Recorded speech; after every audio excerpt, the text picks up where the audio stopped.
Hi, and welcome once again to Ivy English. I'm Karen. And I'm Chris Gorski. Today is June 23rd, and we're going to hear part 2 of the article that we discussed yesterday entitled The Wonderful World of Egg Tarts. So as a child, I was aware of egg tarts. Our day one article emphasizes that a lot of people think they're Asian.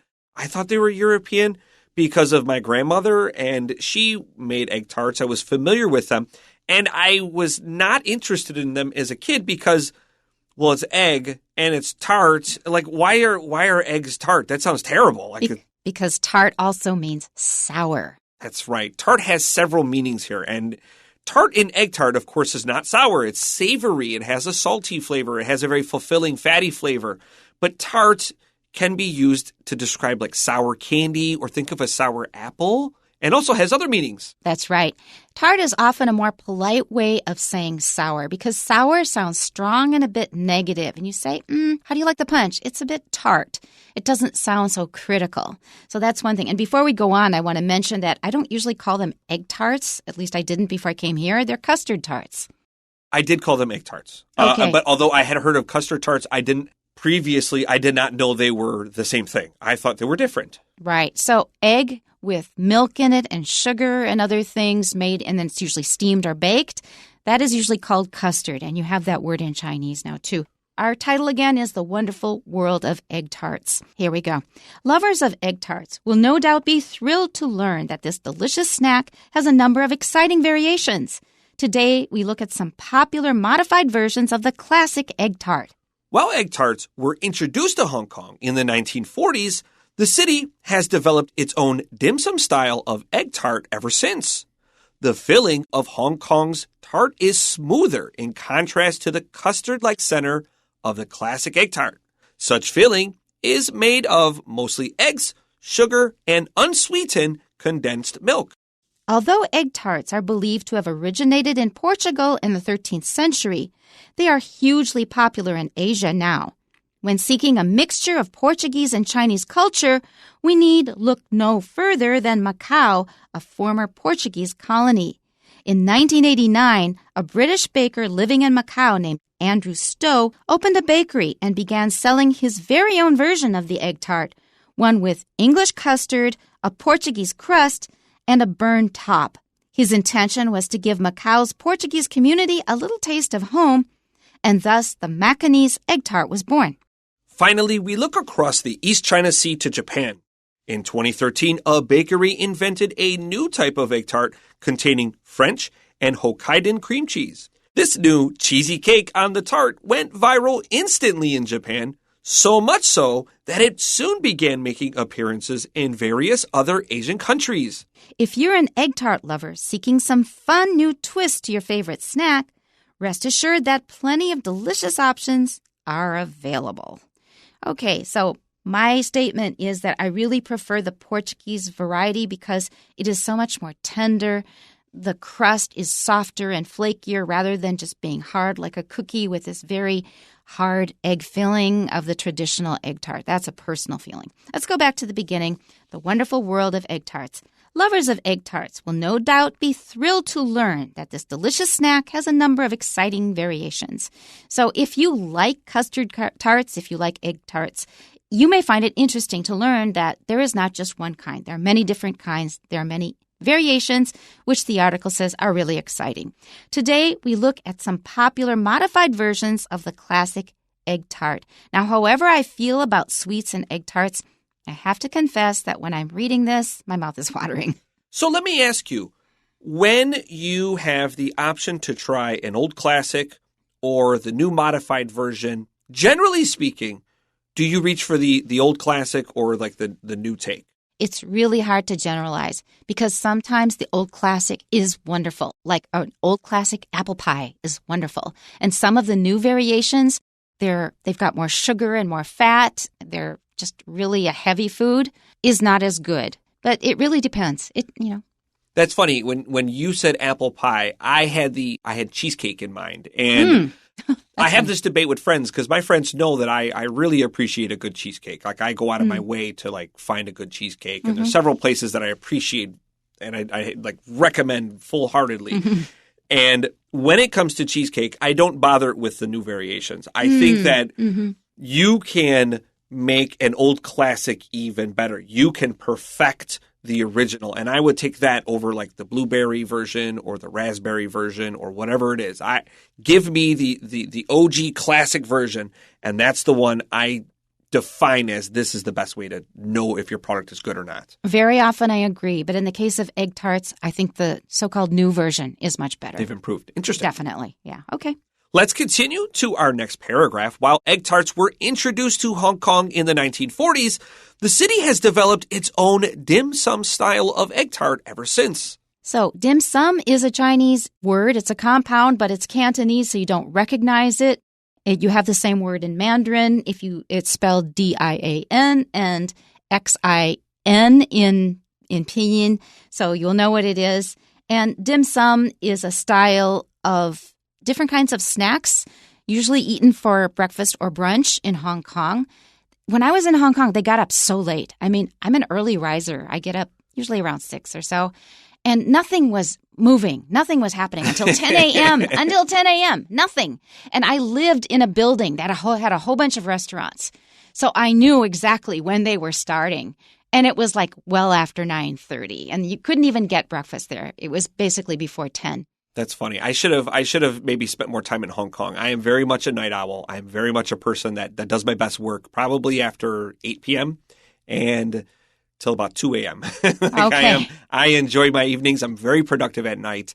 And let me tell you, Taipei, you guys love that morning. Yes, that's true. I appreciate that because I'm a morning person. So for Hong Kong, they've got all of these big regular restaurants, seafood restaurants, etc.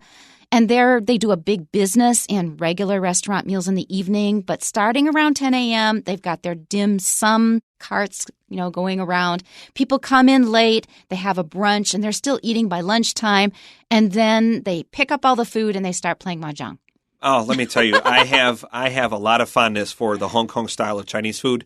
My friends, when I first got introduced kind of to more like Chinese American culture, it was in university where I grew up in Buffalo, which is on the one end of New York State. And of course, when we think New York State, we think New York City, but the whole state is not New York City. It's a small part of the state. My university was about as far away as you could get away from your parents without having to pay out-of-state tuition.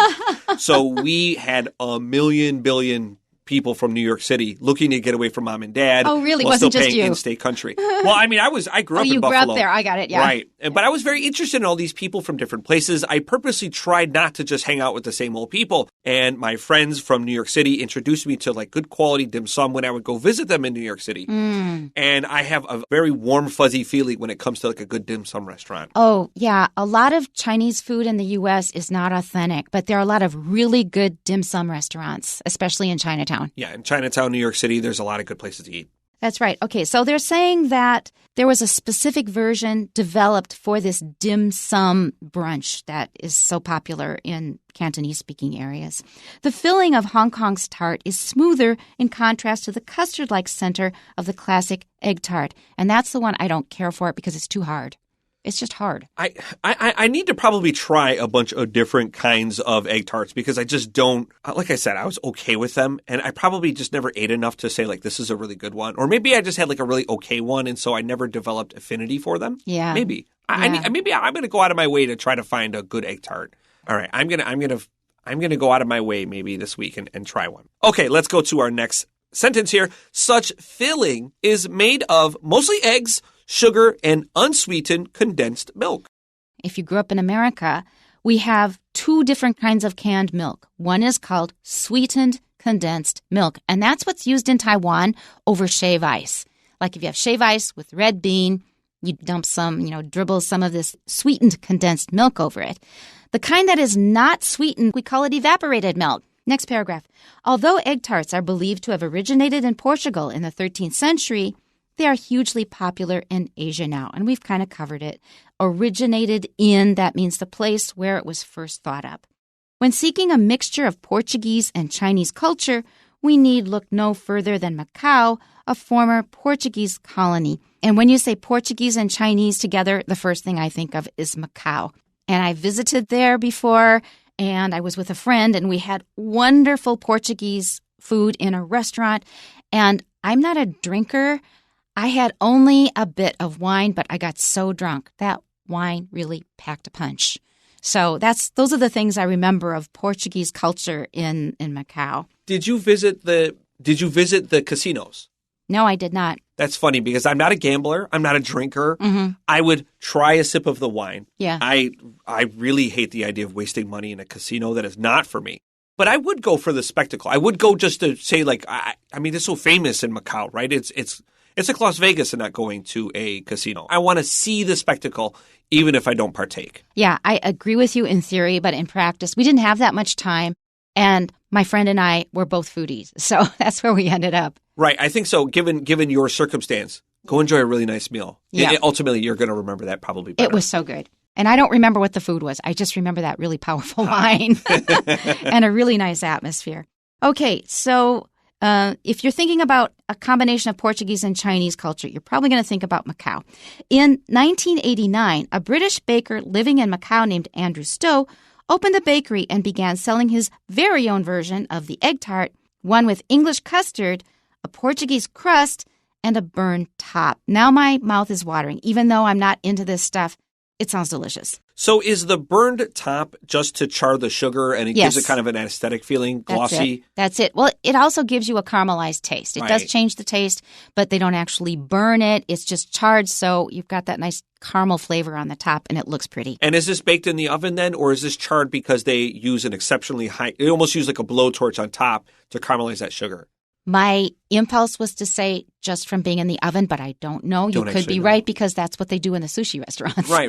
to caramelize. Right. To continue, his intention was to give Macau's Portuguese community a little taste of home, and thus the Macanese egg tart was born. All right, so Chris has been saying he hasn't been in Taiwan as long as I have, and also he's not that into egg tarts. I'm not either, but I was in Taiwan when Taiwan went absolutely bananas for Portuguese egg tarts. It was just so crazy everywhere you went downtown. And I was just puzzled. What is the big deal? Like, Taiwan is a place of plenty. People do not have to get in lines to get nourishment. Why all these lines over just a pastry? You know, I was not here for the egg tart craze, but I was here when donuts went viral, and I found it very endearing that Taiwanese just lost their minds over donuts. And I remember it would wait like 30, 40 minutes. And I'm like, man, these must be some good donuts. And the curiosity got the best of me. I got in line and I was like, oh, this tastes like a Dunkin' Donut. Like It's nothing special. But I did like that people were like, they had to have it. And there's something very cultural about that kind of thing. But I must say, I recall being back in the U.S. when I was in college. We must have been 20 years old when this famous donut chain finally opened in Buffalo. And one thing my wife noted while we lived in Buffalo is that there are a lot of donut restaurants in Buffalo. She mentioned that. She's like, why are there donut shops everywhere? And I had never noticed that because I thought that was always the case. And when this new donut chain opened, people also got in line to try these donuts. However, due to the nature of our cities, instead of just a line of people, you had a line of 30 cars waiting to get into a parking lot to go through drive-through, which is all the worse, I suppose. It's very crowded, congested. Yeah, I don't eat donuts. I have never eaten donuts because it is just a lot of starch, fat, and sugar. That's just all it is, and it's usually deep fried. I just don't find them terribly satisfying. They shouldn't be. I mean, they've got nothing really good for you in them. I wonder, although I will say, speaking of egg tarts and like kind of custard fillings, my favorite donut was like the custard filled donut, like the little chocolate on top. Oh, and it's like the custard pumped in. Those were always like a childhood favorite of mine. Oh, I can understand that. And also the Japanese style donut here, I can actually accept that because it's not very sweet and it is quite light. It's almost more like a yeast bread almost. I can accept that, but it's just the really thick heavy cake donuts in the States. What do you think of when you just say the word donut? What's the first thing you think of? Because I got a very clear picture in my mind of something. I think it's just the classic circle thing. Okay. I think of a policeman getting breakfast. Oh, really? Coffee and donuts. I mean, that is the cliche in the U.S., and that's why American policemen are so fat, people say. There is a donut restaurant. We're wildly off topic here. There's a donut restaurant back home, and they sell not light donuts, but they sell the thickest, heaviest, cakiest donuts. And I will say I do find those very satisfying. They sell like red velvet ones, and those things, you eat one and like you need to skip a meal after you eat them. They're incredibly dense, and they're very satisfying. I will say that in their defense. I'm going to wrap this up by saying avoid added sugar. Completely. Let's continue. All right. Our next paragraph begins. Finally, we look across the East China Sea to Japan. Okay, now we're going to get a Japanese variation. And these are actually kind of interesting, these different styles.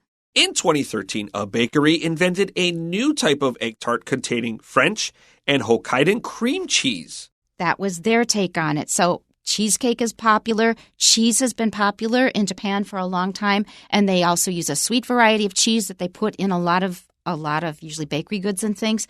So this is their variation on egg tarts. This has my attention. Let's see. This new cheesy cake on the tart went viral instantly in Japan, so much so that it soon began making appearances in various other Asian countries. And that is understandable. There are a lot of Japanese-style pastries that you will find in Taiwan bakeries.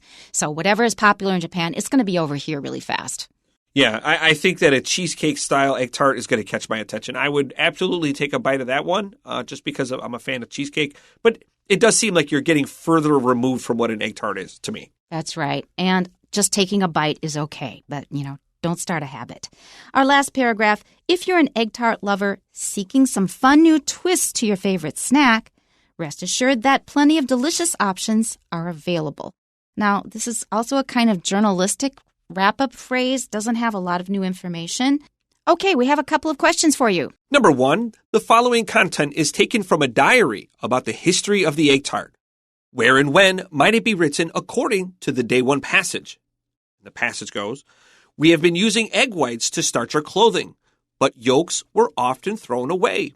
Today we came up with a good idea. We made delicious pastries with the yolks. And where would we find this? Answer B, in Lisbon in the 1200s. Question number 2. According to the day 1 passage, what happened after the egg tart was brought to Hong Kong? The answer is C. Hong Kong made some changes in the egg tart, and it became well-loved. Let's look at question number 3 here. Why was a new type of egg tart invented in Macau? And the answer is B. It was served to Portuguese people who were homesick. And our last question, number 4, what is the similarity among the 3 versions of egg tarts mentioned in the day 2 passage? The answer is D. They are revised versions of the original recipe.